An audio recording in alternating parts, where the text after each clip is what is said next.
What's good, YouTube? This your man Spill, dog. I saw what Crawford was saying that he don't think Earl Spence did enough to be in the Hall of Fame. You can't fault a man for his opinion, but that's just all that is his opinion. I see Earl going in there.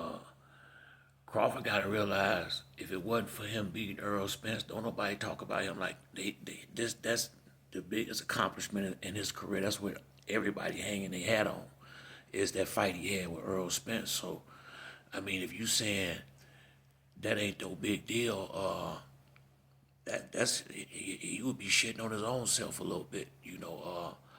I just feel like I feel like I mean, a man got a right to his opinion, you know, and I also feel like, it was, you gotta realize for a long time, Spence and Sean Porter, Keith Thurman, and Danny Garcia, all of them got all the credit and love and respect at 140, at welterweight, and Bud was an afterthought.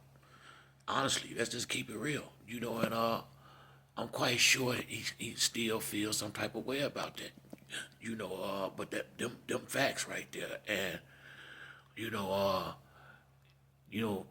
where he contradicts himself is when he tried to bring up the fact that Kell Brook had got hurt, had got his eye hurt in a Triple G fight. Well, Kell Brook had already, him and Earl Spence was signed to fight before he took the Triple G fight.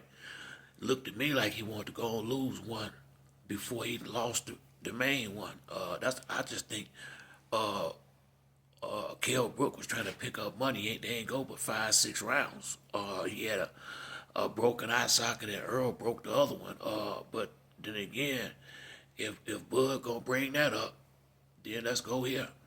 Earl had a detached retina, 2 car accidents, and had been out the ring 18 months when y'all fought. So that's what I've been trying to tell a lot of these dudes that's bringing up shit. If Kell Brook eye getting him hurt in a fight before Spence will put some shade on that win. Shit, it's more than some shade. It's a whole cloud on that win that Bud had against Earl Spence. Let's be 100 then. He the one did this. He's Earl had a detached retina. That's why he didn't fight Manny Pacquiao. Remember? Then right before him and Bud fought, he had another car accident that December. Not even bringing up the fight, the wreck he had after he fought Sean Porter. So I mean, the man hadn't had a fight in 18 months when they got in the ring. So I know damn well you ain't gonna tell me that a guy who hurt his eye in a fight. I think it was 10 months later when Earl and Kell Brook fought. Shit, he hadn't been out the ring a year, and it was damn near 2 years Earl hadn't been in the ring. I mean, and only one fight in the last 4. So that put. This is why I tell guys when he fight Canelo, the circumstances ain't gonna be nowhere close to what they was when he fought Earl Spence. And so when you bring up shit like that, hey, I got a question. Your big win, because your claim to fame was beating a guy that been out the ring 18 months and had a car accident and all kind of shit before y'all fought. So you gotta be careful when you start running your mouth sometime, especially when your shit ain't lined up like it ain't like you fought real fresh off the Ugas fight. Bud took 2 years before he went on, damn near before he would agree to fight. I mean, I tell people all the time, Bud did some crafty. He played Earl. He played him. I said that during the fight. When Crawford took the tune up and came back and said, "Hey, let's spin the block," and Earl bit. Can't get mad at Bud for that. Hey man, if you're gonna be a sucker, I'm gonna play you like a sucker. And Earl was a sucker for that money. He wanted that money. He wanted that money. This is why I keep telling dudes. This is why I keep saying I couldn't bet on this fight with Crawford and Canelo because, in my mind, Crawford is Errol Spence and Canelo is him. It's the same thing all over again. Whereas Bud his whole motivation is that money. Point blank. Period. Is that money. That's all he care about is gonna be his last fight. He done pretty much said that he want that big payday. He don't give a shit. That's why he willing to do whatever Canelo say to get that money. That's what Errol Spence was when in the Crawford negotiations. Earl was clearly the eighth side. He gave it up just to get him in the ring, and it wasn't about winning or losing. It was about that money. Earl wanted that big payday, and I think he just knew he couldn't hold out. I don't think he felt like he could have kept staying at welterweight because he should have been moved up. If you ask my opinion, he hung around waiting on this big fight, and he got played. So this is why I tell people it's gonna be completely different when he fight Canelo. The fact that he brought that shit up with Kell Brook, this is why I tell dudes, just cause you like a guy, I ain't got no problem with Earl Spence losing that fight. Hell, it ain't me that got beat up, but you do got to be realistic about the circumstances. And just cause you choose not to be don't make them not count. Crawford just proved that, bringing up the situation with Kell Brook, that the man had a broken eye socket before he fought Errol. But the part he didn't bring up was Kell Brook and Errol had signed to fight. They was already set to fight before he fought Triple G. So who fault is that? The same way with Spence. Spence didn't tell him to go out there and fight Triple G before they got in the ring. He didn't tell that man to do no shit like that. That was greed. Greed is what is, and in the end, that's what hurt all these fighters. Chasing that money, wanting that big payday so bad. And so, will Earl make it in the Hall of Fame? I don't see why he wouldn't. It ain't up to me, but he had 3 of the 4 belts. So I think he did enough. He was dominant. Without Earl Spence, Crawford ain't where he's sitting right now. He got to remember that. So that's the biggest accomplishment in your career. That's what everybody hanging their hat on with you right now. I think I do remember. I think Bud won his first title from that dude over there in England. See what I'm saying? And let's do this. You would have to be a boxing guru or a true Bud Crawford fan to who he win them belts from at 135 and 140. I can't remember. See what I'm saying? See, when you don't fight nobody, but everybody will remember the Earl Spence fight. They won't remember where you got the unified, because that was a real name.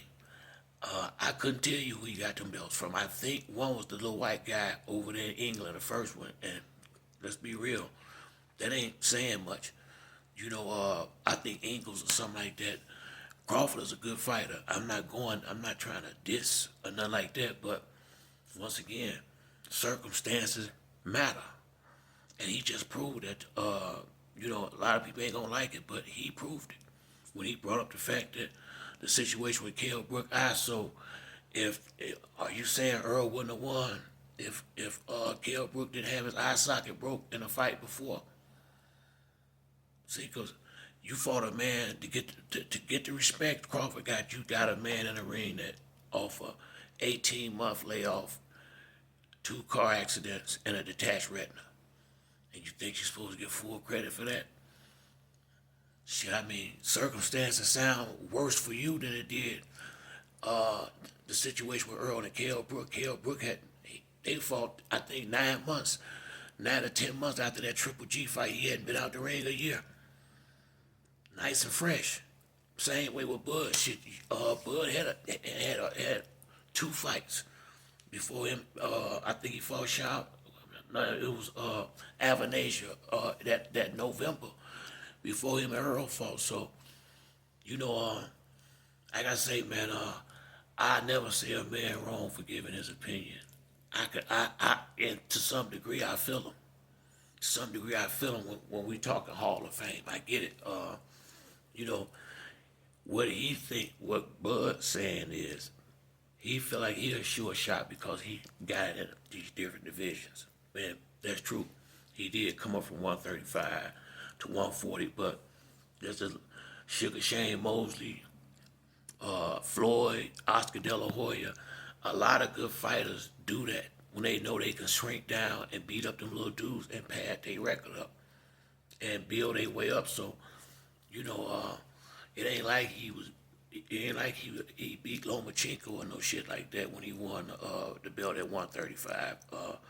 You know, there's a lot of dudes that's champions that ain't champions. Just look at the fight, like the fight Keyshawn Davis had to get that belt. Do y'all really feel like that dude might have had a belt, but he ain't beat no damn champion? He didn't. Let's be real.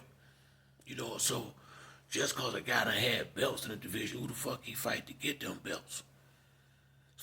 That was a real fight with Kell Brook out there. Just like that was a real fight with Bud Spence. Bud, you know, and I feel like he deserved credit for winning that fight. It ain't his fault Spence came in that greedy for that money like that. But you can't say you beat the man at the top of his game, because you didn't. You beat him at a point where he was doing what Bud doing now, money grabbing. Maybe Errol knew his shit was diminished and wanted to get that big fight. I heard him give an interview and he said he didn't take a tune-up because he didn't want to take a chance in losing and mess up that fight. So why would you lose all of a sudden?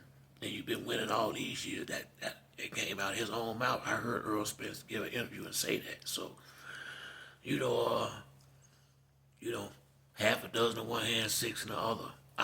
But I'm not gonna fault Bud for his opinion.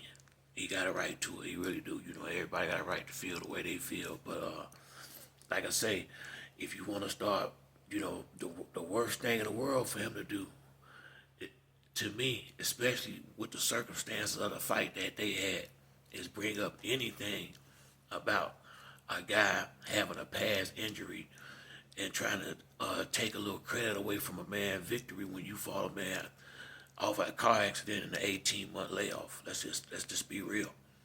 Let's be real here. So that's what I was telling a lot of people. For months, circumstances have a lot to do with why shit happened, especially in boxing. He didn't beat Earl at the top of his game. He wouldn't fight him then. He could have fought Earl instead of Jeff Horn. You know, that's facts. But Jeff Horn was a much easier fight. You know, if Bud when he left 140, he didn't have to go to the division that Spencer wasn't in. He didn't have to do that. He chose to do that. He could have went to any division and he would have been the number one. He would have been right there on top, and they'd have had to fight him. His name was too big. They'd have had to fight him. They couldn't have denied him his fight, but he chose the smart route. And I can't fault him. I tell anybody, Crawford a good businessman, especially as far as he has managed his career excellently. I say that. He finna have his, but you know, it's all gonna come out. It all come out against Canelo. This is gonna be his. That's gonna be his real test. That's gonna be his test, and we'll see what happens then. But I ain't gonna fault a man for his opinion. I put it like that. You can't never be wrong for your opinion. It's just some people gonna agree and some people not. That's how it's always gonna be. I can't say he's completely wrong. I might disagree with it, but I do see why he's saying some of what he's saying. But that's it for me on this video. If you like the video, like and subscribe. Till next time, it's your boy Spill Dog. I'm out.